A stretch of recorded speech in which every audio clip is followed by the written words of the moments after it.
Welcome to another edition of Lawton's Legacy, where we come together to talk about all the great things going on in Fort Sill. What a legacy we are creating. I just came from listening to the Lieutenant General that is the deputy of the Futures Command. And of course, he's over the cross-functional teams that are at Fort Sill. It's so important to what's going on at the FISTA. And we had over 1,500 attendees for the FIRES conference. Now, to put that in perspective, last year it was about 1,000. So it's already half again as much. Over 35 nations represented. I'm here with City Manager John Ratliff. And John, I believe you sat in some of the breakout sessions and visited with some of those foreign nations. Tell us a little bit about that. Yes, Mayor, I did. I was there yesterday and the day before, and I met with some Polish officers yesterday. And I've got to say, it really made me feel good about the future of democracy. Lots of good collaboration going on there, lots of good discussion about multi-domain fires issues and UASs, unmanned aerial systems, and counter unmanned aerial systems discussions. And so it was a very interesting discussion. Lots of conversations about what's going on in Ukraine and Eastern Europe, and just really interesting to hear all that and to observe the collaboration and to see our partner nations there and to see individuals that I've served with in the past. There were quite a few general officers present, to include one 4-star general. The TRADOC commander was here this week. So I think all of that is really a testament to what they're doing at the FISTA and what's happening there. And maybe our citizens don't see all that, but as a prior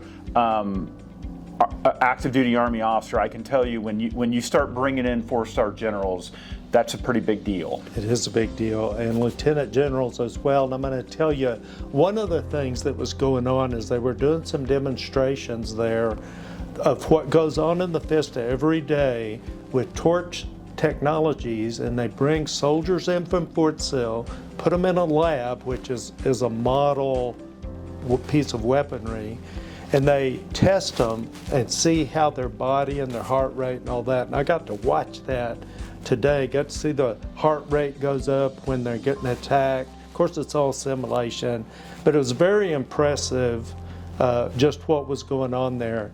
And the FISTA is really, I think this is really, all the comments I get from people, they really are taking note of the FISTA and what is going on there. And I had one defense contractor, I don't want to preempt his announcement, but he told me that, and this guy's a vice president of a very large defense contractor, said his boss wants to move a certain business unit here. So it's real exciting. The FISTA continues to grow, make a difference, and providing jobs that are well over $100,000 average. It's very exciting for the future of our city.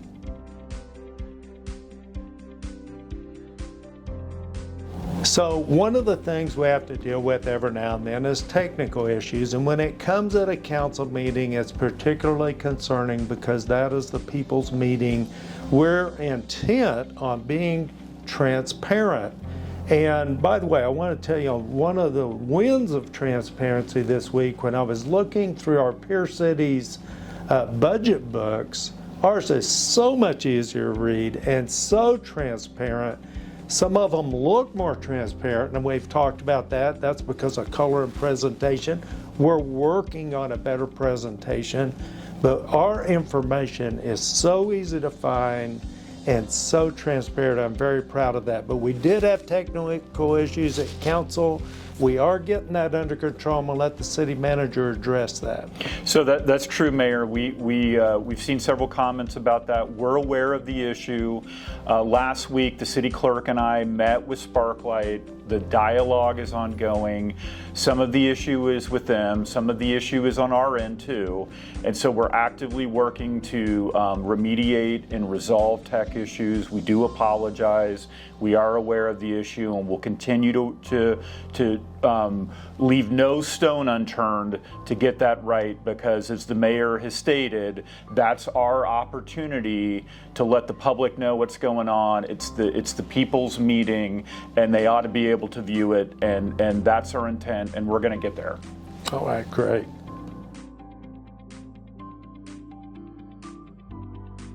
I'm very excited about a new department that we've created called the Department of Community Enrichment. Did I get that right, John? You did. Underneath that is the parks and our Department of Safe and Clean Neighborhoods. I think everybody knows that we're very intent, we're purposeful on creating safe and clean neighborhoods where children can thrive. And remember, our vision is a community of choice where families thrive. You can't do that if you don't have safe and clean neighborhoods. So I'm excited about this new department.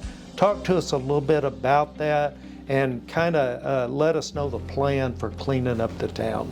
Sure, Mayor. So each ward is going to have their own code enforcement officer that's specifically aware of the issues in that ward and interfaces not only with city management, but with the elected leaders of that specific area too. So we think that continuity is important, and we think that that's vital to ensuring that our neighborhoods are clean and safe. We have a big community event that's coming up, the Trash Off on April 26th. We had to postpone it, but we've got that coming up, and that's going to be at McMahon Memorial Auditorium in the parking lot there, just like we do every year. And that will be another opportunity to bring bulk trash, large things like mattresses or refrigerators that are difficult to get rid of during the course of the year. This is an opportunity to do that.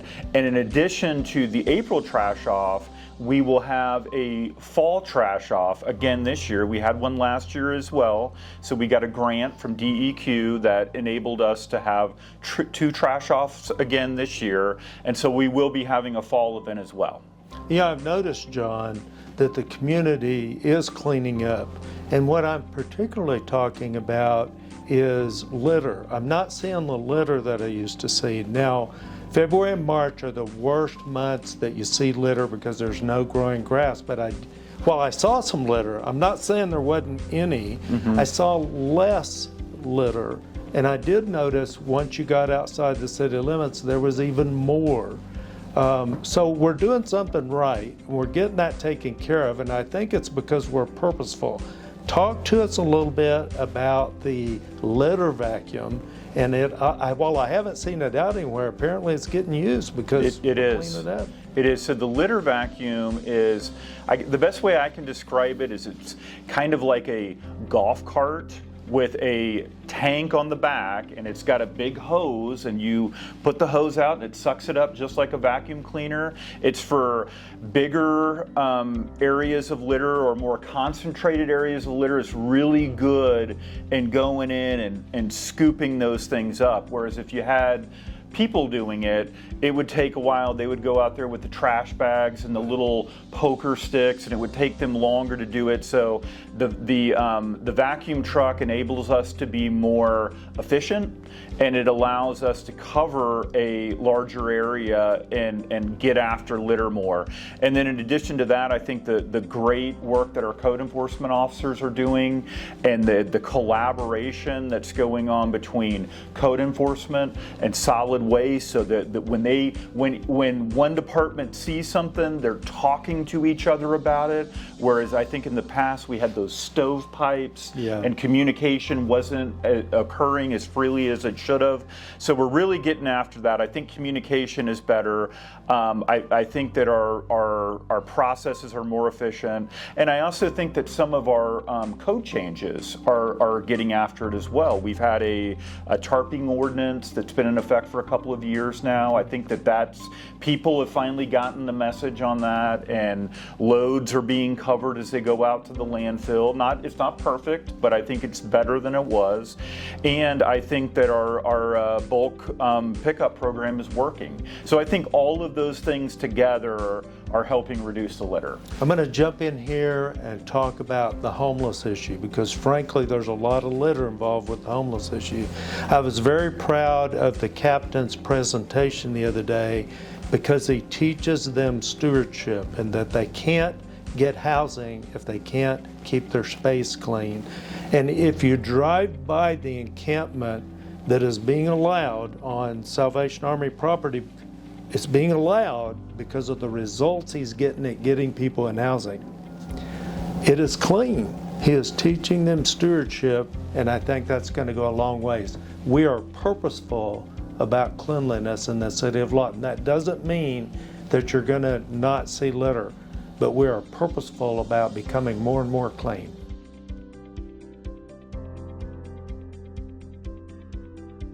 All right, I was excited to get the presentation at the council meeting about the animal shelter. Sometimes things seem to take forever to get to the place that you really feel like progress is being made.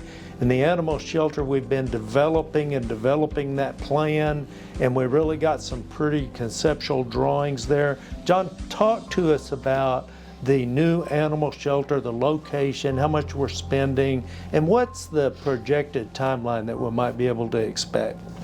Sure, Mayor. So I just want to first say, though, that we've received a lot of feedback from our citizens about the animal shelter, and we've heard you. And we really feel like we're getting after it, not just in terms of the financial investment, which is significant, but we're putting it in a prime location.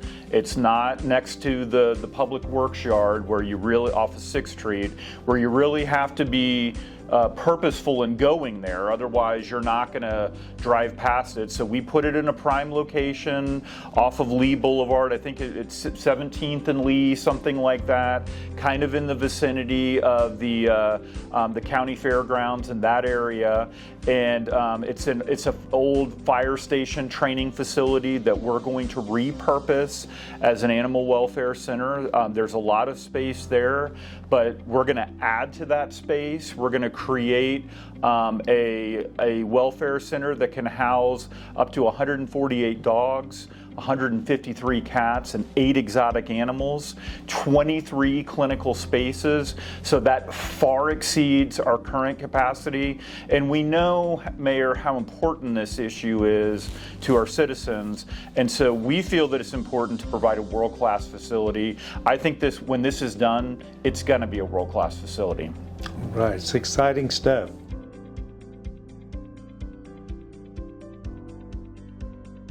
All right, we're going to finish up today's Lawton's Legacy talking about an auction of excess equipment. Is that right, John? Yes, Mayor. So we have 43 vehicles that I've determined through consultation with our independent auditor and looking at our use policy that these are excess vehicles that the City of Lawton no longer needs. So we're going to auction those vehicles off to the public. It's going to be on a web service called Purple Wave. And that, if you have any questions about that, just go to our website. We also have a QR code that's posted outside on the bulletin board. So you just have to scan the QR code. The auction will be open from the 15th through the 29th. It's an ongoing auction. The highest bidder will be awarded the item that you're bidding on. So we have a wide variety of different things. We have mowers, we have trucks, tractors, trailers. So for those, as we're going into the spring, for those of you out there that need some additional yard equipment, this is a great time to get some very good mowing equipment for a very good price. All right, very good. And I think it's good stewardship too. It sounds like Purple Wave. It will be broadcast broadly so that people from a very wide range could bid on it and come and get it, which is good stewardship, I think, bringing in more money for the city. Thank you for joining us for this edition of Lawton Legacy. We look forward to all the improvements over the next month before our next edition of Lawton Legacy.